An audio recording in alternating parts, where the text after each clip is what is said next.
कभी कभी हम गुस्से और नाराज़गी में वह सब कुछ कर जाते हैं जिसे करने से पहले हमें एक बार नहीं 100 बार सोचना चाहिए। गुस्से और जज्बात में आकर किए गए फैसले हमेशा हमें पछताने पर मजबूर करते हैं और मेरी ज़िंदगी में भी कुछ ऐसा ही हुआ। गुस्से और नाराज़गी ने मेरी शादीशुदा ज़िंदगी को तबाह कर दिया। मेरी एक कहानी ना सिर्फ रोंगटे खड़े कर देने वाली हैं बल्कि बहुत से रिश्ते के लिए बहुत ज़रूरी भी हैं। इसलिए आखिर तक मुझ पर बीती इस कहानी को ज़रूर सुनिएगा। मेरा नाम राज है और मेरा संबंध एक मिडिल क्लास फैमिली से है। मेरी शादी को तकरीबन 6 महीने होने वाले हैं और ये 6 महीने मैंने बहुत तकलीफ़ में गुजारे हैं। और इस दिमागी तकलीफ़ की वजह कोई और नहीं बल्कि मेरी सांस थी। सारा दिन जवान और सेहतमंद रहने वाली मेरी सांस को रात के उस पहर ना जाने क्या हो जाता जब मेरी पत्नी और मैं एक दूसरे के साथ समय गुजारते थे। ये सिलसिला शादी के पहले ही दिन से शुरू हुआ था और 6 महीने गुजरने के बावजूद भी ऐसा ही चलता रहा। आज भी मैं ऑफिस से थका हारा घर लौटा था और मेरा सामना सबसे पहले अपनी सांस से हुआ। मेरी पत्नी पूजा घर में मौजूद नहीं थी और मेरी सांस हमारे ही पोर्शन में मौजूद थी। मुझे देखते ही उनके चेहरे पर एक अजीब सी मुस्कुराहट आ गई और वह खुद मेरे लिए चाय बनाकर लाई थी, जो मजबूरन मुझे उनके साथ ड्राइंग रूम में बैठना पड़ा। मैंने सोच लिया था कि चाय ख़त्म करते ही मैं सीधा अपने कमरे में चला जाऊंगा, क्योंकि पिछले 10 मिनट से मेरी सांस सोफे पर बैठे लगातार मुझे देख रही थी और मैं शर्म से पानी पानी हो रहा था। उनकी नज़रों का अंदाज़ा ऐसा था कि मुझे घबराहट का एहसास हो रहा था और हमेशा ही ऐसा होता था कि जब भी मैं उनके सामने होता तो उनकी नज़रों का रवैया बदल जाता। उनके चेहरे पर एक अजीब सी मुस्कुराहट होती और वह बिना कुछ कहे मुझे देखती रहती। अभी भी वह बिना कुछ कहे बस नज़र जमाए मुझ पर बैठी थी और मुझे लग रहा था कि अगर मैं थोड़ी देर और उनके पास बैठा तो मेरा सारा शरीर पसीने से भीग जाएगा। कभी कभी तो वह मेरे इतना करीब होकर बैठ जाती थी कि मेरे लिए बर्दाश्त करना भी मुश्किल हो जाता था। दरअसल मेरी सांस एक 35 साल की जवान औरत थी, लेकिन उनकी नज़रें, उनका अंदाज़ और उनका उठना बैठना ऐसा था जैसे वह अभी भी कोई 16 साल की लड़की हो। और जब वह मेरे करीब आती और किसी न किसी बहाने से मुझे छूने की कोशिश करती तो मैं पसीने से भीगने लगता। इस वक्त भी उनके सामने बैठे हुए मुझे अपनी पत्नी पर गुस्सा आ रहा था। मेरी पत्नी पूजा पता नहीं कहाँ गायब थी और मैं मुश्किल से अपनी सांस को बर्दाश्त कर रहा था। पूजा को पता था कि मुझे उसका इस वक्त घर से बाहर निकलना पसंद नहीं है, लेकिन वो फिर भी मेरी मर्ज़ी के खिलाफ जाती थी। जब थोड़ी देर और गुजरी और मेरे लिए उनके सामने बैठना मुश्किल हो गया तो मैं सोफे से उठ खड़ा हुआ और मैंने कहा कि कामिनी आंटी, जब पूजा आ जाएगी तो उसे मेरे पास कमरे में भेज दीजिएगा। मेरी बात सुनते ही आंटी कहने लगी कि कमरे में जाकर अकेले क्या करोगे, यहीं मेरे साथ बैठकर मुझसे बातें करो। मैं भी अकेली बोर हो जाती हूँ। तुम्हारे अंकल को गुजरे कई साल हो गए हैं, वह तो भरी जवानी में ही मुझे अकेली छोड़कर चले गए थे और अब तो पूजा के पास भी मेरे लिए वक्त नहीं। तुम भी कुछ वक्त मेरे साथ गुजार लिया करो। मैं उनकी बात सुनकर उनकी शक्ल देखकर रह गया। मेरे लिए इस तरह उनके सामने बैठना सिवाय परेशानी के और कुछ भी नहीं था। मेरी पत्नी पूजा हमेशा की तरह मेरे ऑफिस आने के वक्त घर पर मौजूद नहीं थी। उससे पता नहीं शॉपिंग का इतना शौक़ था कि वह सारा वक्त एक मॉल से दूसरे मॉल के चक्कर लगाती रहती थी। आज तो मुझे पूजा पर भी बहुत गुस्सा आ रहा था। उसे भी मुझे जज करने में बहुत मज़ा आता था। एक दफ़ा फिर मैं मजबूरन कामिनी आंटी के सामने बैठ गया। वह मेरी सांस थी और शादी के शुरू में मैंने उन्हें माँ कहना चाहा था, लेकिन ये बात कामिनी आंटी को बिल्कुल भी अच्छी नहीं लगी थी। वह कहने लगी कि ना ही मैं इतनी उम्र वाली हूँ और ना ही मैं तुम्हारी माँ हूँ, तुम मुझे आंटी कह सकते हो। इसी वक्त मुझे एहसास हो गया था कि मेरी सांस को अभी तक जवान लड़की बनना पसंद है, लेकिन इस बात का अंदाज़ा नहीं था कि उनके अंदर जो जवान लड़की जैसे जज्बात भी मौजूद हैं। उनका सजना संवरना बिल्कुल भी एक विधवा औरत जैसा नहीं था, बल्कि वह तो पूजा से भी ज़्यादा नई शादीशुदा औरत लग रही थी। आधे घंटे से ऐसे ही उनके सामने बैठा उनकी नज़रों को बर्दाश्त करता रहा, और फिर जब मेरी हिम्मत ख़त्म हुई तो मैंने कह दिया कि आंटी, मैं थोड़ी देर आराम करना चाहता हूँ। पूजा तो पता नहीं कब आएगी, लेकिन मैं ऑफिस से बहुत थक चुका हूँ। आंटी मुस्कुराकर कहने लगी कि अच्छा, जाओ तुम अपने कमरे में जाकर आराम कर लो। उनकी बात सुनकर मेरी सांस में सांस आई और मैं फ़ौरन अपने कमरे में चला गया। बिस्तर पर लेटते ही मैं सोचने लगा कि घर दामाद रहना भी कितना मुश्किल काम है। मेरी माँ ठीक ही कहा करती थी कि घर दामाद बनने के बाद मेरी कोई इज्जत नहीं रहेगी। मेरे नज़दीक भी घर दामाद रहना अब गुलामी बन चुकी थी, क्योंकि मैं यहाँ अपनी मर्जी से उठ बैठ भी नहीं सकता था। मैं हर काम अपनी सास की मर्जी से करता, और सबसे ज़्यादा शर्मिंदगी तो मुझे उस वक्त होती जब मैं और पूजा एक दूसरे के साथ वक्त गुजारना चाहते और मेरी सास अपने पोर्शन से उतरकर हमारे पोर्शन में चली आती। सारा दिन हट्टी कट्टी रहने वाली मेरी सास को रोज़ रात के इस पहर रात को अचानक से पता नहीं क्या हो जाता।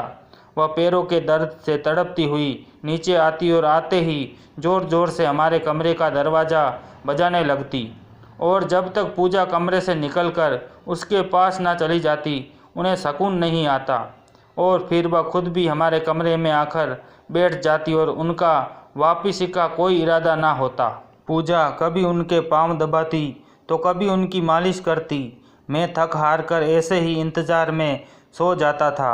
वह पता नहीं कब तक ऐसे ही हमारे कमरे में बैठी रहती थी। मैं अपनी सास की इन हरकतों से बहुत ज़्यादा तंग आ चुका था, क्योंकि उनकी वजह से मेरे और पूजा के बीच ठीक तरह से कोई रिश्ता ही नहीं बन पा रहा था। ना ही हम एक साथ वक्त गुजार सकते थे और ना ही सुकून से बैठकर बात कर सकते थे। मुझे तो समझ नहीं आता था कि मेरी सास को पता कैसे चलता है कि मैं और पूजा मोहब्बत के कुछ पल एक साथ गुजारना चाहते हैं। वह हमेशा बिल्कुल ठीक वक्त पर ही हमारे कमरे तक चली आती थी। हम डिनर के लिए बाहर जाते या किसी पार्टी में जाते तो मेरी सास हर जगह हम दोनों के बीच मौजूद होती, और उनका अंदाज भी कुछ अजीब सा होता। उनकी नज़रें हमेशा मेरे वजूद पर टिकी होती और मुझे अपने आर पार होती महसूस होती। मैं आंटी को सिर्फ पूजा की खातिर बर्दाश्त कर रहा था, क्योंकि मेरी और पूजा की शादी बहुत ही मुश्किल से हुई थी।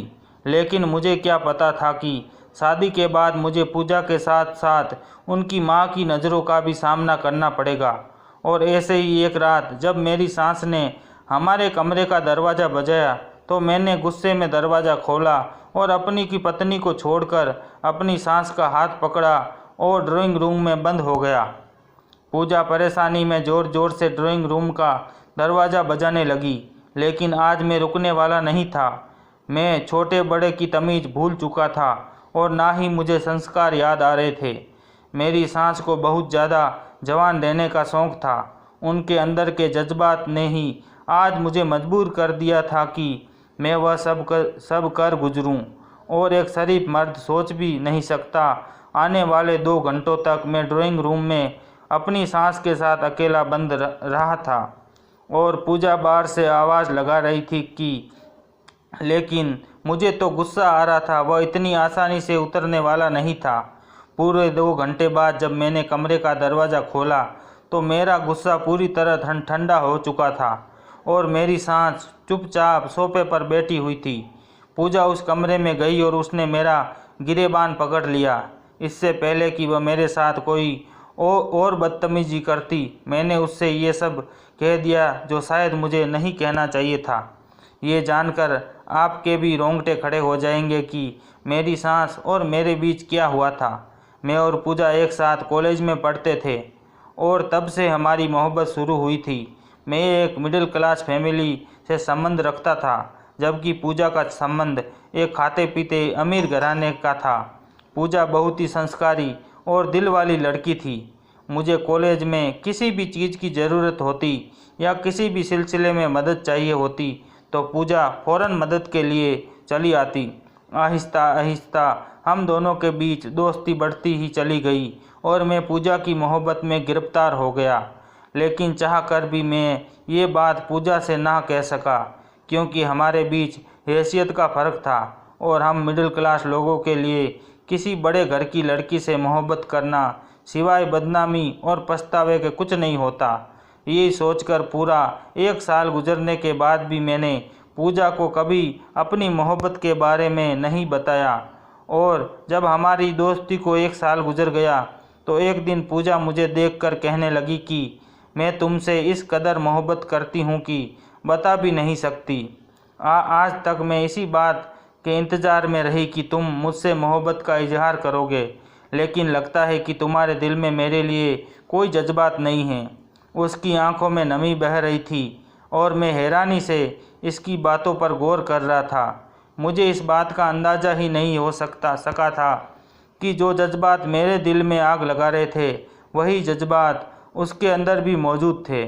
और फिर मैंने पूजा को मोहब्बत से देखते हुए कहा कि मैं भी उससे इतनी ही मोहब्बत करता हूँ जितनी वह मुझसे करती है। ये सुनकर उसकी खुशी का कोई ठिकाना न रहा और पूजा कहने लगी कि मेरी माँ तुमसे मिलकर बहुत खुश होगी। तुम आज रात का खाना हमारे घर खाना। पूजा की बात सुनकर मैं परेशान हो गया। मैं खूबसूरत और हैंडसम ज़रूर था, लेकिन उसके मुकाबले में बहुत ही ज़्यादा गरीब था और ऐसे में उसकी माँ मुझे कैसे अपना दामाद स्वीकार कर सकती थी। यही सोचकर मैंने पूजा को मना कर दिया कि अभी मैं इस काबिल नहीं हूँ कि तुम्हारी माँ से मुलाकात कर सकूँ।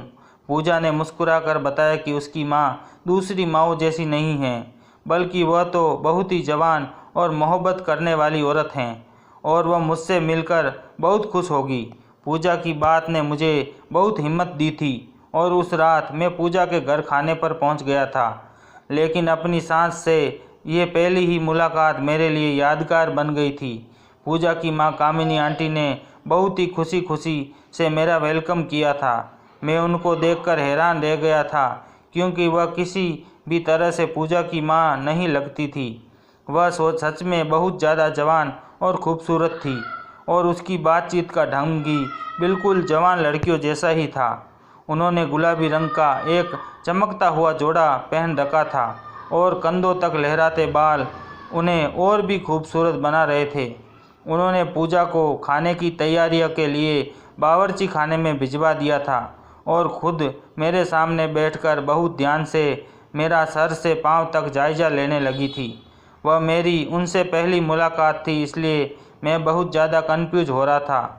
मुझे लगा था कि शायद वह मुझे अपने दामाद की नज़र से देख रही हैं और ये जानना चाहती है कि उनकी बेटी की पसंद कैसी है, लेकिन मुझे ये पता नहीं था कि उनके दिल में क्या छुपा हुआ है। मैंने 1-2 दफ़ा अपनी नज़र उठाकर उनकी तरफ देखा था और उन्हें खुद को तकता हुआ ही पाया था। उन्होंने मुझसे बहुत सारे सवाल पूछे थे और हैरत की बात यह थी कि उन्हें मेरे मिडिल क्लास होने पर भी कोई परेशानी नहीं थी। ये एक खुशगवार डिनर साबित हुआ, लेकिन जैसे ही मैं वापसी के लिए खड़ा हुआ तो मेरी सांस ने कहा कि इस शादी के लिए उनकी एक शर्त है कि वह मुझे अपने घर में अपने ही साथ रखेगी। उनकी इस बात ने मुझे हैरान कर दिया था और मेरे अहंकार को भी चोट पहुंचाई थी। मैं किस तरह शादी करके घर दामाद रह सकता था। मेरी सांस ने साफ साफ शब्दों में कहा कि मैं अपनी इकलौती बेटी को एक छोटे से घर में विदा नहीं कर सकती, इसलिए तुम्हें हमारे साथ ही रहना होगा। वैसे भी मैं विधवा औरत अकेली कैसे गुजारा कर सकती हूँ। अच्छा है, मुझे तुम्हारा साथ भी मिल जाएगा। अपनी सांस की बात सुनकर मैंने एक नज़र पूजा की तरफ देखा तो वह नज़र चुरा गई। शायद उसे ये बात पहले से पता थी। इसका यूँ नज़र चुराना मुझे गुस्सा दिला गया। अगर वह ये बात मुझे पहले ही बता देती तो शायद मैं यहाँ आने से पहले कुछ वक्त सोच लेता। मेरी सांस ने मुझे कहा कि मैं सोचने के लिए कुछ वक्त ले सकता हूँ, लेकिन वह किसी भी हालत में अपनी बेटी को विदा नहीं करेगी, बल्कि मुझे घर दामाद रखेगी। मैं वापस लौटकर अपने घर आ गया था। मेरे घर में मेरे माँ बाप और 2 बहनें मौजूद थी। अगर उन्हें इस बात का पता चलता कि मैं जिस लड़की से मोहब्बत करता हूँ उसकी माँ मुझे अपने घर रखना चाहती हैं तो घर में हंगामा हो जाता। घर आने के बाद बार बार मेरे फ़ोन पर पूजा का फ़ोन आ रहा था। काफ़ी देर तक जब मैंने फ़ोन नहीं उठाया और फिर जब वह बार बार मैसेज करने लगी तो तंग आकर मैंने फ़ोन उठाया और पूजा से कहा कि तुमने मुझे ये बात पहले क्यों नहीं बताई कि तुम्हारी माँ मुझे घर दामाद बनाना चाहती हैं। पूजा रोते हुए कहने लगी कि वह मुझसे बहुत मोहब्बत करती हैं और मेरे बगैर नहीं रहना चाहती, इसलिए उसने मुझे ये बात नहीं बताई थी क्योंकि इसे डर था कि मैं मना करूँगा। वह कहने लगी कि उसकी माँ अकेले रहने के डर से ये शर्त रख रही हैं। अगर मैं उनकी शर्त मान लूँगा तो वह कुछ वक्त में खुद ही हमें अलग कर देगी। इसकी बात सुनकर मैं परेशान हो गया था क्योंकि ये बात किसी तरह भी मुमकिन नहीं थी कि मैं घर दामाद बन जाता, लेकिन उनको खो देने का हौसला भी मुझ में नहीं था और पूजा ने मुझे अपनी जान लेने की धमकी दी तो मजबूरन मुझे अपने घर वालों से इस रिश्ते की बात करनी पड़ी। और जैसे ही मेरी माँ को घर दामाद वाली बात पता चली तो उन्होंने मुझे बहुत मारा और मेरी माँ इस बात के लिए बिल्कुल भी तैयार नहीं थी कि उनका इकलौता बेटा इतने बड़े घर में शादी करे और फिर घर दामाद बन जाए। माँ तो किसी गरीब घर की लड़की ब्याह कर लाना चाहती थी ताकि वह उनके साथ मिलजुल कर ज़िंदगी गुजार सके, लेकिन जब मैंने माँ से अपनी मोहब्बत का इजहार किया तो पहले तो वह खामोश हो गई और फिर मेरी मोहब्बत और ज़िद के आगे हार गई और कहने लगी कि सोच समझकर फैसला कर, अगर तू घर दामाद बनकर रहेगा तो याद रखना कि तुझे हमेशा लोगों के इशारों पर नाचना पड़ेगा। मर्दों की इज्जत पत्नी को विदा करवा कर लाने से बढ़ती हैं और उसके घर जाकर बस जाने से हमेशा के लिए उसका इज्जत लोगों की नज़रों में गिर जाती है। तू भले ही लाख मेहनत कर पैसा कमा, लेकिन सबको यही लगेगा कि तू अपने ससुराल वालों के पैसों पर पल रहा है। मैंने माँ से कहा कि मैं जानता हूँ कि आपकी हर बात सच है और मैं आपसे वादा करता हूँ कि बस कुछ ही वक्त की बात होगी और फिर मैं पूजा को अपने साथ यहाँ ले आऊँगा। मेरी बात सुनकर माँ खामोश हो गई थी और मेरा और पूजा का रिश्ता हो गया। उसकी खुशी का ठिकाना नहीं रहा था। शादी पर मेरी सास ने मुझे बहुत महंगी चीज़ें भी तोहफे में दी थी। मैं ये सोचकर पूजा के घर रह गया था कि कुछ ही समय में अपनी सास को अपने व्यवहार से राज़ी कर लूँगा और वह पूजा को मेरे साथ विदा कर देंगी, लेकिन ये सिर्फ मेरी खुशफहमी साबित हुई थी। मेरी सास ने शादी की पहली रात से ही हमारा सुकून बर्बाद कर दिया था। मेरे और पूजा के दरवाज़ा बंद करने की देर होती कि मेरी सांस अपने ऊपर वाले पोर्शन से नीचे चली आती। मैं जब जहाँ पूजा के करीब होता वह पता नहीं कैसे फ़ौरन वहाँ पहुँच जाती और उनकी मौजूदगी मेरे लिए अपनी पत्नी से बात करना भी मुश्किल हो जाता। मैं मजबूरन होगा बहुत दिन तक ये सब कुछ बर्दाश्त करता रहा। पूजा अपनी माँ से बहुत ज़्यादा मोहब्बत करती थी और यही बात मुझे खामोश रहने पर मजबूर कर देती थी। आहिस्ता आहिस्ता पूजा भी अपनी माँ के इस रवैये से डरने लगी थी, लेकिन उसने खुलकर मुझसे कभी कुछ नहीं कहा था। सारा दिन हट्टी कट्टी रहने वाली मेरी सास को रात को ऐसा क्या हो जाता था मुझे समझ नहीं आती थी कि जिसके लिए उन्हें पूजा की ज़रूरत पड़ती थी। एक दिन तो मैंने जानबूझकर कमरे का दरवाज़ा बंद ना किया कि शायद उन्हें दरवाज़ा बंद होने की आवाज़ से पता चल जाता है और पूजा के साथ मोहब्बत के पल गुजारने लगा। लेकिन उसी वक्त मेरी सांस नीचे आ गई और उन्हें अपनी नज़रों के सामने देखकर मैं शर्म से ज़मीन में गड़ गया। मैं एक गैरतमंद मर्द था और ये बात मेरी गैरत को गवारा ना थी कि मेरे और मेरी पत्नी के बीच कोई तीसरा आदमी आए, चाहे वह उसकी माँ ही क्यों ना हो। उस रात तो मैंने जैसे तैसे बर्दाश्त कर लिया, लेकिन मेरी पूजा से काफ़ी बहस हो गई थी और मैंने उसे मजबूर किया था कि वह मेरे साथ मेरे घर चले। लेकिन पूजा का कहना था कि उसकी माँ की तबीयत ठीक नहीं है और फिर जब अगले ही दिन दोबारा पूजा की माँ ने ऐसी हरकत की तो मैंने गुस्से में पूजा को छोड़कर उसकी माँ का हाथ पकड़ा और उन्हें लेकर ड्राइंग रूम में बंद हो गया। और जब 2 घंटे बाद ड्राइंग रूम का दरवाज़ा खुला तो मेरा गुस्सा ठंडा हो चुका था। मेरी पूजा को 2 घंटे से दरवाजे के बाहर खड़ी थी। गुस्से में दरवाजे के अंदर दाखिल हुई और मुझे गिरेबान से पकड़ लिया और रोते हुए कहने लगी कि तुमने मेरी माँ के साथ क्या किया है। मैंने खुद को पूजा से छुड़ाया और कहा कि अपनी माँ से पूछ लो कि हमारे बीच क्या हुआ है। पूजा परेशानी से अपनी माँ के कदमों में बैठ गई और पूछने लगी, माँ आप ठीक तो है ना? कोई परेशानी की बात तो नहीं? इसने आपके साथ क्या किया है? पूजा की इस बात पर मैं मुस्कुरा उठा और कहा कि ये पूछो कि माँ तुमने मेरे साथ क्या किया है, क्योंकि तुम्हारी माँ ने बुरा मेरे साथ नहीं बल्कि तुम्हारे साथ किया है और अब वह तुम्हें खुद सारी बात बताएगी। पूजा हैरत से मेरी तरफ देखने लगी और फिर अपनी माँ से कहा कि अब आप मुझे बता दो कि ये क्या कह रहा है। और फिर कामिनी आंटी ने आहिस्ता आहिस्ता सारी बात बता दी, जिसे सुनकर वह दंग रह गई थी। उसे यकीन ना आया कि उसकी माँ उसके साथ ऐसा भी कुछ कर सकती हैं। पूजा की माँ यानी कामिनी आंटी ने बताया कि पूजा उसकी इकलौती बेटी थी और वह सिर्फ 2 साल की थी जब उसके पिता का स्वर्गवास हो गया था और इस दिन से पूजा को कामिनी आंटी ने अकेले ही पाला था। वह कम उम्र जवान थी, उसके बावजूद पूजा की खातिर उन्होंने दूसरी शादी ना की थी।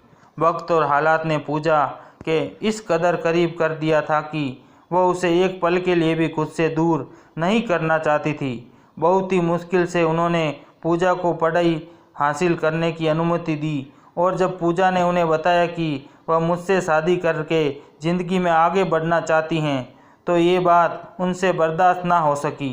पहले तो उन्होंने अपनी बेटी को रोकना चाहा, लेकिन जब पूजा ने उन्हें भी नहीं जान देने की धमकी दी तो वह ना सिर्फ मुझसे मिलने के लिए राज़ी हो गई बल्कि मेरे साथ बहुत अच्छा बर्ताव भी किया।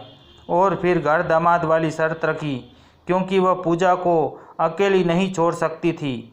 उन्हें लगा था कि मैं ये खबर सुनकर मना कर दूंगा, लेकिन उसकी मोहब्बत में मैंने हामी भर दी। और जब उनके घर आया तो उन्होंने हमारी शादी से पहले ही पूरे नीचे के पोर्शन में कैमरे लगा दिए थे और वह दिन रात अपनी बेटी पर नज़र रखने लगी कि मैं उसके साथ क्या सलूक करता हूँ। और जब मैं पूजा के करीब होने लगता तो ये बात उनसे बर्दाश्त ना होती, क्योंकि उनकी मोहब्बत एक हद से ज़्यादा आगे बढ़ चुकी थी और उन्हें अपनी बेटी के करीब किसी भी इंसान का बोझ भी बर्दाश्त नहीं हो रहा था। वह एक दिमागी बीमारी की शिकार हो गई थी, जिसमें वह अपनी बेटी के साथ उसके पति का होना भी बर्दाश्त नहीं कर पा रही थी। जैसे ही वह ये देख लेती कि मैं पूजा के करीब आने लगा हूँ, किसी न किसी बहाने से नीचे आ जाती और फिर मेरे ऑफिस से जाने के वक्त जब पूजा तैयार होने लगती तो उसे ज़बरदस्ती शॉपिंग के लिए भेज देती और खुद मुझे अपने सामने बैठा कर रखती। वह मुझे जानबूझकर इस कदर परेशान कर रही थी कि मैं उनकी बेटी को खुद छोड़कर अपने घर वापस चला जाऊं। ना ही वह अपनी बेटी की शादी करना चाहती थी और ना ही उसे मेरे साथ या किसी के साथ भी बांटना चाहती थी। इसलिए उन्होंने जानबूझकर अजीबोगरीब हरकतें शुरू कर दी थी। मैंने गुस्से में आकर उन्हें अपने साथ ड्राइंग रूम में बंद किया था और सख्ती से सवाल किया था कि उन्हें पता कैसे चलता है कि मैं उनकी बेटी के साथ हूँ। मैंने उन्हें बताया कि अगर वह मुझे ये सब कुछ सच नहीं बताएगी तो मैं उनके साथ बहुत गलत कर गुजरूँगा, और इसी डर से उन्होंने मुझे खुद ही बता दिया कि उन्होंने हर जगह कैमरे लगा रखे हैं। पूजा को तो यकीन ही नहीं आया कि उसकी माँ उसकी मोहब्बत में इतना आगे बढ़ सकती हैं कि वह इस कदर घिर जाएगी और इतनी घटिया हरकत करेगी। पूजा रोते हुए कहने लगी कि माँ, भले ही आपने मेरे खातिर अपनी सारी ज़िंदगी की कुर्बानी दे दी हो, लेकिन खुशियों पर मेरा भी हक है। मैं अपने पति के साथ एक अच्छी ज़िंदगी गुजारना चाहती हूँ। मैं खुद भी आपकी इन हरकतों से बहुत परेशान हो चुकी थी।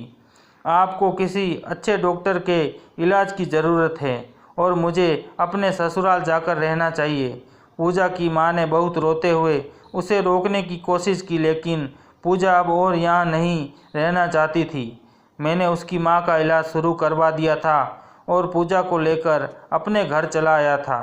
सारी ज़िंदगी अकेले रहने की वजह से वह एक अजीब बीमारी का शिकार हो गई थी, जिसमें वह अपनी लाडली बेटी की खुशियाँ तबाह करने पर तुल गई थी। अब हमने उसकी शादी एक बहुत ही अच्छे व्यक्ति से करा दी है, ताकि वह अपनी बची हुई ज़िंदगी को खुशियों के साथ गुजारे।